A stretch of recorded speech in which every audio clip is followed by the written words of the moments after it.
Hello everyone, I'm Laurel Griffith and welcome to Sunday School. Today we are going to take a look at the relationship between David and Jonathan, two friends who made a covenant with one another. We're going to pick up with chapter 18 of 1 Samuel, but before we read our focal verses, let me give us a little context and bring us up to this point. So we know that David has been anointed king by Samuel. David was the 10th son of Jesse and the least likely one to have been chosen by God, but God uses unlikely people to do his work. So Samuel has anointed David as king. The Philistine armies and Israelites are at an impasse. They are at war with one another. And in the ancient times, it was typical for one warrior to fight, for each army to choose one warrior to fight on their behalf. And so the Philistines have chosen Goliath, and the Israelite army is quaking and has no one who is willing to enter the arena with Goliath. That is no one until David comes on the scene. He is sent on an errand by his father to bring provisions to his brothers who are serving as a part of the army. And he arrives and he hears the taunts of Goliath and he is offended. He is not willing to allow the name of the one true God to be criticized or defamed by Goliath. And so he says he is the one who will fight Goliath. He is fighting not in his own strength, but in the strength of God. And so he walks onto the battlefield, and you know this familiar story. It takes one stone, and with his little slingshot, and David is able to kill Goliath because he is guided by the hand of God. Once Goliath has been toppled over, he's been felled, David runs to his side. He unsheaths Goliath's sword, and he takes that sword and he cuts off Goliath's head. Now, he is not just doing some kind of gruesome act of violence on the battlefield, but this is the way the ancients would prove to those that they met that, in fact, that the giant had been killed. In fact, they are the victors. So David is holding Goliath's head. I think he's probably got him by the hair, and he is taken to King Saul. And as he is taken to King Saul, he is going to tell Saul what has happened on the battlefield. But he's not only talking to Saul, he is also speaking to Saul's son, Jonathan. Jonathan is there as David speaks and tells his story of what has happened between he and Goliath. Now we pick up with chapter 18, and we hear the reaction of father and son. And what I would like for you to do is to listen in these verses and to determine what is the difference between these reactions. See if you can figure out how Saul is reacting and then how David is reacting. After David had finished talking with Saul, Jonathan became one in spirit with David, and he loved him as himself. From that day, Saul kept David with him and did not let him return home to his family. And Jonathan made a covenant with David because he loved him as himself. Jonathan took off his robe he was wearing and gave it to David, along with his tunic and even his sword, his bow, and his belt. Now, let's talk about Saul first. When you see this, that Saul is not going to let David go home, you might think that Saul is practicing some kind of extraordinary hospitality, that he wants to make sure that David feels at home in the palace. But you would be wrong about this, because what is happening is that Saul is very threatened by David, and he simply wants to control him. He wants to keep an eye on him. He wants to prevent him from gaining any more brownie points with the people. And so he attempts to have David get close to him. Now we're going to see throughout these passages today that Saul's paranoia grows, and his willingness to commit violence against David increases pretty rapidly as he interacts with David. So here we have Saul at the beginning of his relationship with David, where he is trying to control him. And Jonathan, we see, has a completely opposite reaction. Jonathan, who has heard David tell his story, is moved to love David. He is moved and sees that they share a common loyalty to God. He admires, I believe, David's great courage, and he makes a commitment. He is united in spirit with David. He makes a commitment or establishes a covenant with David. And the sign of this covenant is this: Jonathan takes off his robe, and all of his weapons, and he lays them in David's arms. He gives them to David. This is extremely significant because what Jonathan is doing here is he's actually giving David his authority and his privilege as the king's son. He is saying that Jonathan will not be the one who will rule over Israel after his father's death, but rather this will be David. He has identified David as being Saul's successor. And so this sign of this covenant, he is saying that he is going to be loyal to David, and the sign is that he is giving him his robe and his weapons. Now, Jonathan perhaps has heard that David has been anointed as king, but I think it's probably more likely that Jonathan just has a spiritual sensitivity and recognizes in David something that is remarkable. He sees his courage, he sees his faith in God, and he recognizes that God's hand is upon him and will be upon him. So Jonathan makes this commitment to David right here in this moment that he is going to be for him, that he is going to be loyal to him. So now let's continue and read chapter 20 and read some selected verses there. So what we find out is that David moves in and out of the palace. Saul has things for David to do. David continues to go out and fight on behalf of Saul, but he also comes and lives some in the palace. And it's this odd relationship where sometimes Saul is open and kind to David, and sometimes he is aggressive and violent. And the violence just increases. The longer that David is there, the more violent Saul becomes toward David. So let's take a look at verses 16 and 17, because even as Saul's violence grows, his hatred of David increases, Jonathan's respect and loyalty for David also increases. So it's interesting to think about it that way, that Saul is increasing in his hatred to David, and Jonathan is increasing in his love and his loyalty for David. So Jonathan made a covenant with the house of David, saying, "May the Lord call David's enemies to account." And Jonathan had David reaffirm his oath out of love for him, because he loved him as he loved himself. So here we see that Jonathan is pledging his loyalty to David, and he is saying that may the enemies of David not survive. He is saying that he is going to defend David, he is going to protect David against the enemies. And of course Jonathan knows that the greatest enemy that David has is his own father. So Jonathan well understands that what he is doing is he is placing David over his relationship with his father, not because he doesn't love his father, but he thinks that his father is wrong. He recognizes the paranoia in his father.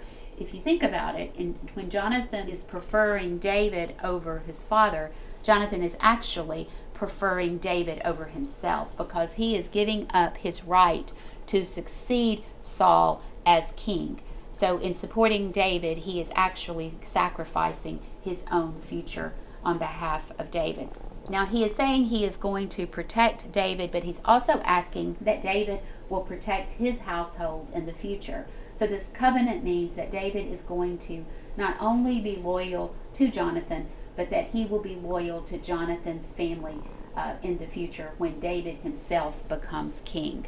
Let's look at verses 32 through 34. Before we read them, let's set the stage. There's a new moon festival that's going on, and Saul has invited David to attend at his table. So it's a big celebration that is happening all over Israel, and Saul wants David present at the table.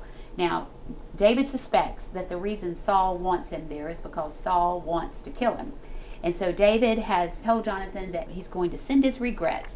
He is not going to go to Saul's party, and he asked Jonathan to express these regrets to Saul. So that's exactly what happens. Saul wants to know where is David, and Jonathan says that David has gone home to see his family, and Saul unleashes his anger that was directed at David. Now he unleashes it at his own son Jonathan. And he says in verse 32, Jonathan has said, "Why should he be put to death? What has he done?" Jonathan asked his father. But Saul hurled his spear at him to kill him. Then Jonathan knew that his father intended to kill David. Jonathan got up from the table in fierce anger. On that second day of the feast he did not eat, because he was grieved at his father's shameful treatment of David. So here Saul has confronted Jonathan, and not only is Saul angry at David and would be willing to kill David, but Saul has taken that anger out on his own son, Jonathan. And Jonathan grieves because he recognizes the depths to which his father has sunk. He also recognizes that this anger that was directed at David is now directed at himself, and the extent to which Saul will go to make sure that David is not able to continue to live. And so Jonathan sees this, and he is grieved. The actions that Jonathan is taking, he's not naive. He understands the commitment that he is making to David, and he understands what it's going to cost him. It's costing him the throne, and it's costing him his relationship with his father. Let's go to verse 42. Jonathan said to David, "Go in peace, for we have sworn friendship with each other in the name of the Lord, saying, the Lord is witness between you and me, and between your descendants and my descendants forever."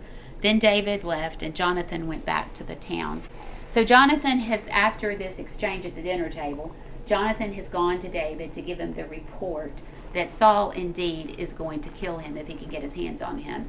And so he's telling David, you can't come around here anymore, that this is over. There's no hope of reconciliation. You need to stay away. But we will remain friends. We have a covenant with each other, and God is our witness to this relationship. So Jonathan sends David on in peace, recognizing that what David is doing, what God has called him to do, and Jonathan will return to his father. But that their friendship will continue even though these circumstances are far from ideal. Now, what happens in the future is that Saul becomes even more angry, more paranoid, and continues to want to kill David. But not only does he want to kill David by inviting him into the castle or to the palace and killing him there in his own home, but he begins to go in search of David.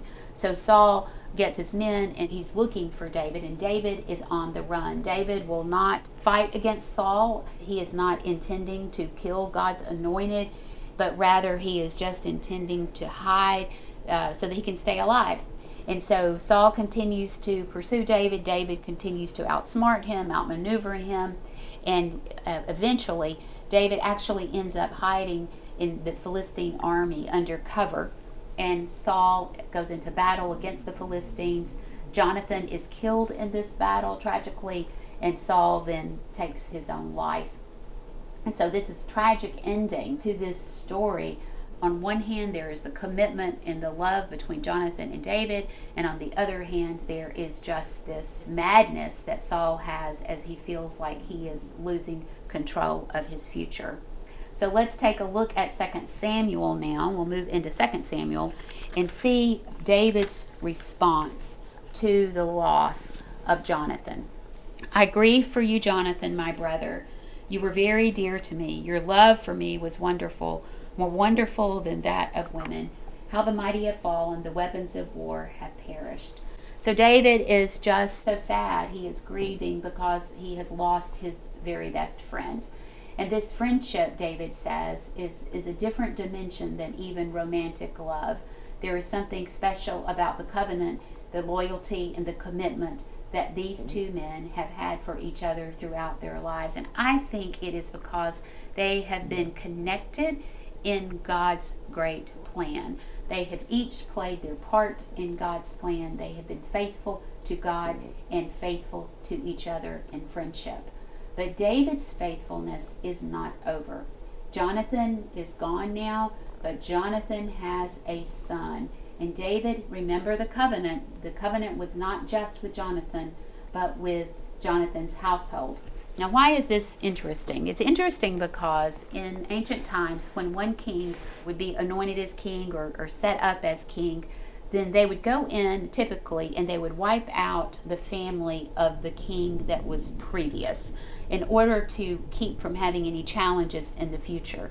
So David, instead of doing that, instead of going in and saying, okay, who's related to Saul, let's wipe them all out, rather he goes in and says, who is related to Jonathan? I need to know about this because I am committed to caring for them.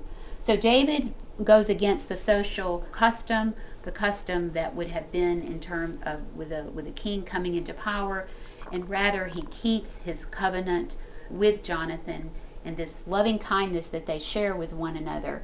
He keeps this as he cares for Jonathan's son. So let's look at the verse that tells us this. 2 Samuel, and we're going all the way to chapter 21.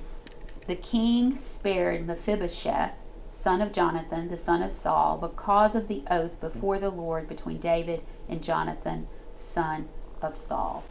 So King David not only spares the life of Mephibosheth, he actually brings him to his palace and he continues to care for him. He eats at the king's table. Mephibosheth has become lame. He is unable to care for himself. And so David makes provision for Jonathan's son, even after Jonathan has passed away. So in this story, we see this remarkable friendship between David and Jonathan. And I think there's some things there that we can reflect on. And the first is that this friendship is a beautiful friendship, but this is a flawed friendship because these are limited human beings. We have a friend that is closer than a brother. We have the perfect friend in Jesus Christ. And so when we think about the model of friendship, we look primarily to Jesus, who is the one who sacrificed everything on our behalf. Now, we see in David and Jonathan's relationship traits and attributes that are seen even more clearly in the life of Jesus. And the one that I would call our attention to is this idea of loving kindness. The Hebrew word that gets translated into kindness or loving kindness or love is the word hesed, H-E-S-E-D. And you will see it all the way through the chapters that we read today, the verses in these chapters. Every time you see this idea of love between David and Jonathan, it is a translation of the word hesed. And hesed is the way God actually described himself. He said that his loving kindness extended through all generations. So it is the loving kindness of God that we see reflected in the lives of David and Jonathan. And of course, that loving kindness is perfectly displayed by Jesus Christ on the cross when he gave his life for the world. What does that mean for our relationships and our own friendships? And I think one of the things that we can draw from this and say, when our friendships most closely align with the friendship that Jesus offers us, what we're going to have in common is a willingness to sacrifice on behalf of another. We're going to have a willingness to make a commitment to one another. We're going to have a willingness to show loyalty to one another. There is an interesting college professor and writer who's in the popular media now. He is a Christian. His name is Arthur Brooks. And Arthur Brooks has written a lot about friendship and how we all need friendship. Now, he's talking to a secular audience as a Christian. But he says that many of us have friends that he terms as deal friends, D-E-A-L friends. These are friendships that are expedient. They are friendships that we are willing to invest in because we're going to get something back from those relationships. And we all can benefit from deal friends. They're not all bad. Many of our relationships are give and take. But there's a superficial quality to those kinds of relationships. And what Dr. Brooks would urge us to do, and I think what Scripture would teach us and give us an example of, is when we move to real friendships, when we move beyond the deal to the real. And the real friendship is a friendship of commitment, a friendship of loyalty, a friendship where we are willing to give of ourselves and make sacrifices on behalf of another. A friendship where we are willing to be like Jonathan and lay aside what benefits ourselves on behalf of our friend. And a friendship like David where we are willing to lay aside the social conventions of the day in order to extend care to a relative of their friend. In each of these men's life, we see this sacrifice being played out over and over again. And so I would ask us today, as you have your class discussion in Sunday school, to discuss friendship. What are the differences between the deal friends and the real friends? What is required of you to have a real friendship? What is difference does a real friendship make in your life? Have you ever been blessed by someone who was willing to lay aside their own needs in order to benefit you, to give to you, to care for you? And what does that feel like? What does this kind of friendship look like in the real world, in real life? And is our church a place where people can experience this kind of authentic friendship, where people are able to come in and maybe they enter with a suspicion that we are people of deal friendships, but they find out pretty fast that this is where real friendships are cultivated and grow because of Jesus Christ. So I would encourage you to talk about this today in your class as you discuss, and I just pray that it will be an enriching discussion for you. I look forward to seeing you again soon.